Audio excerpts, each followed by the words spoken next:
George, they keep bringing up Russell Wilson. Honestly, I would have been done talking about Russell Wilson after week 1, but former players of the Seahawks keep bringing him up, and there's obviously a reason. Yeah, and I don't know. Look, some people are saying the members of the Legion of Boom are being dramatic and want attention and things like that. Which they probably do.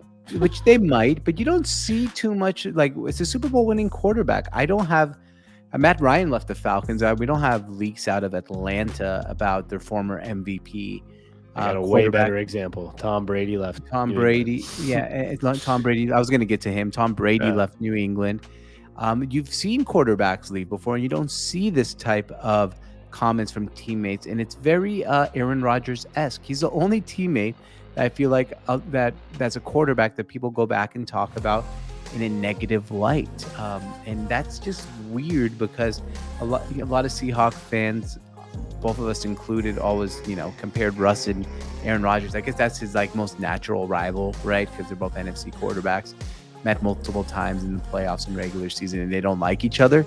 And we always compare those two, but it seems like those are the only two that teammates end up talking about. And I would say Aaron Rodgers much less. I feel like Aaron Rodgers is more of a Brandon Jennings thing, or what was his name? Was it Brandon Jennings? I think it was, or something. Greg Jennings. Sorry. Greg Jennings. Brandon Jennings was actually in Milwaukee as well, in Wisconsin with the Bucks. But good point. Greg Jennings, it is. Greg Jennings and always were they related, Greg? No, probably not.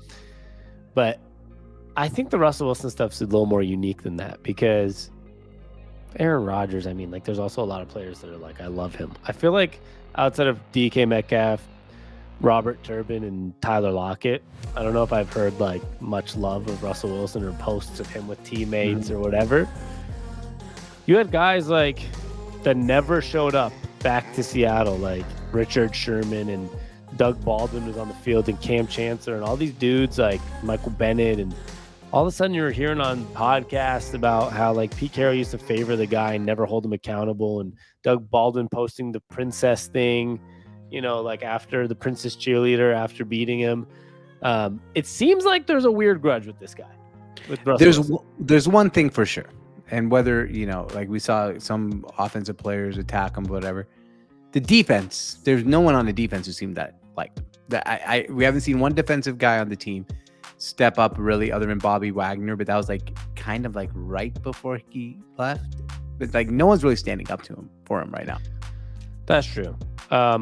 Even KJ Wright, who I thought would, on Richard Sherman's podcast, this is kind of the clip we were talking about too, is he was agreeing that he was never held accountable the same way that the rest of us were, yada yada, which is interesting. I do think it's a kind of a frustration for them that they feel like they're the reason, the defense is the reason Russell Wilson has his Super Bowl ring, and the reason he got as good as he did, because he was able to kind of get groomed into a situation that had, at the time, a good O-line, a good running back, and an even better defense, right? So, and then since that defense started to go down a little bit, Russell Wilson play went down. The Seahawks stopped winning so much.